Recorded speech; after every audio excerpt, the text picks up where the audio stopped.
तो सर मैंने सुना और भी स्टूडेंट्स ने भी सुना है ये चीज़ कि ये जो डिग्री ऑस्ट्रेलिया में 50 लाख की है मास्टर्स की, वो न्यूजीलैंड में 20 लाख की होती प्लेन बी सबसे बड़ी प्रॉब्लम तो प्लेन बी वाले बच्चों की है।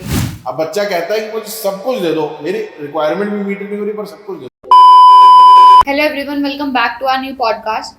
तो आज की वीडियो स्पेशली उन स्टूडेंट्स के लिए जो मास्टर डिग्री का प्लान कर रहे हैं इन न्यूजीलैंड। तो चलिए सर से आज बात करते हैं और जानते हैं ऐसा क्या स्पेशल है न्यूजीलैंड एजुकेशन में मास्टर वालों के लिए।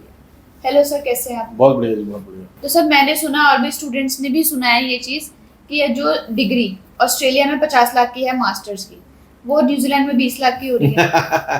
देखो, अगर एक्चुअल डेटा की बात करें तो सच्चाई है ये। अब ऑस्ट्रेलिया में क्या है कि अगर आप मास्टर डिग्री कर रहे हो, if you want to attain post graduate और परमानेंट, तो आपको मिनिमम 2 साल की मास्टर्स करनी पड़ती है। बट न्यूजीलैंड में ऐसा नहीं है। न्यूजीलैंड में 1 साल की मास्टर करोगे, सारे बेनिफिट वही मिलते हैं जो 2 साल की मास्टर में करने हैं। कुछ कोर्सेज ऐसे हैं जो ऑस्ट्रेलिया में 2 साल की मास्टर में है और वही कोर्स न्यूजीलैंड में आपको 1 साल का भी मिल जाता है। उसकी फीस 16 लाख रुपए।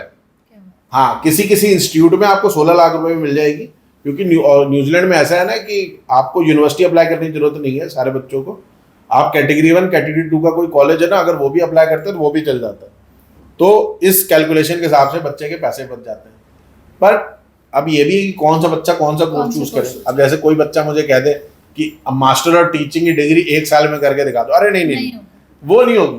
देखो, कुछ डिग्री 1.5 साल और 2 साल की ही है, उनको मैं उसका फ्रेमवर्क हम चेंज नहीं कर सकते। Degrees that lead to any registration वो 1.5 साल की ही मिलेंगी आपको। कहीं कुछ डिग्री 2 साल की भी मिलेंगी, वो हम चेंज नहीं कर सकते। बट जो जेनरिक कोर्सेज हैं, जेनरिक भी नहीं बोलूंगा, जो किसी रजिस्ट्रेशन को लीड नहीं करते, वो 1 साल में हो जाते हैं और बच्चे अपना अच्छा खासा अमाउंट भी बचा सकते हैं।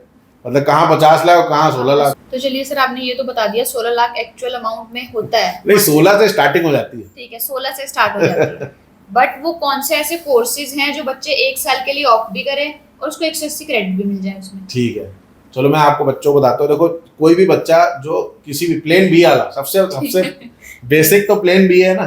किसी ने अगर प्लेन बी ए करी है, ठीक है, और वो कहीं पे 2 साल का वर्क पर, मतलब 2 साल उसने वर्क एक्सपीरियंस किया या 1 साल किया, मतलब कुछ वर्क एक्सपीरियंस है उसके पास, तो वो मास्टर ऑफ मैनेजमेंट की डिग्री कर सकता है। 1 साल की अवेलेबल है।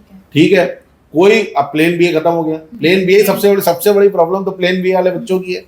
अब कोई बच्चों ने जैसे बीकॉम किया है, बीबीए किया हुआ है, और या तो आईटी फील्ड वाले हैं। कई लोग ऐसे होते हैं, बच्चे भी देख रहे होंगे, कि पढ़ाई किसी और फील्ड में करी है, कर लिया बीटेक और बैंक में जॉब कर रहे हैं। ऐसे भी लोग होते हैं, ठीक है। हाँ, मैं खुद भी वैसे ही हूँ। मैंने भी बैंक में जॉब करी, बीटेक किया था पहले, तो ऐसा भी होता है। और बहुत लोग हैं ऐसे।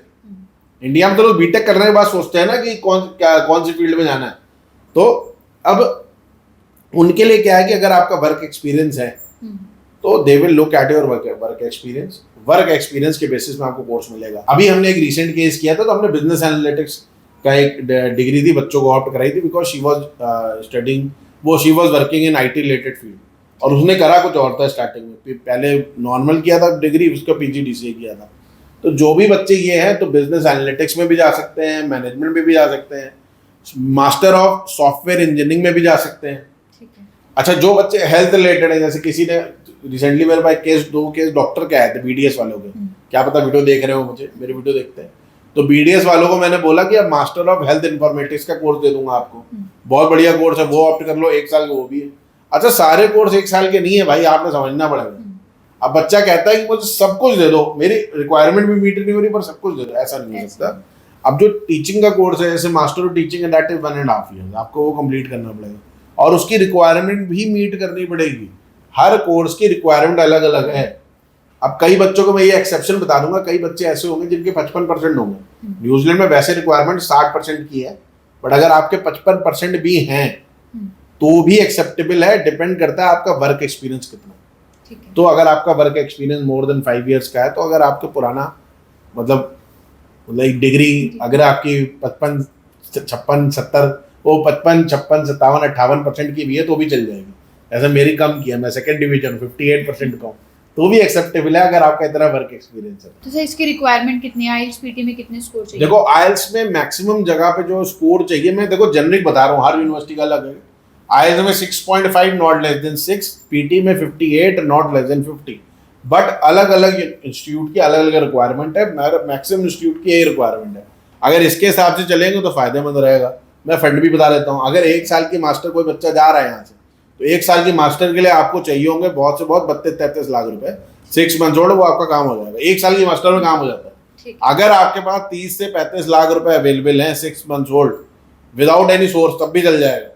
ठीक है, पेरेंट्स के अकाउंट में हो, चाचा चाची, नाना नानी, दादा दादी, मैं कर दूंगा arrangement. So if you are planning for master degree in New Zealand then this video is only for you. अगर आप भी जानना चाहते हैं कि किस कोर्सेज में आपको जाना है तो इस वीडियो को एंड तक जरूर देखें।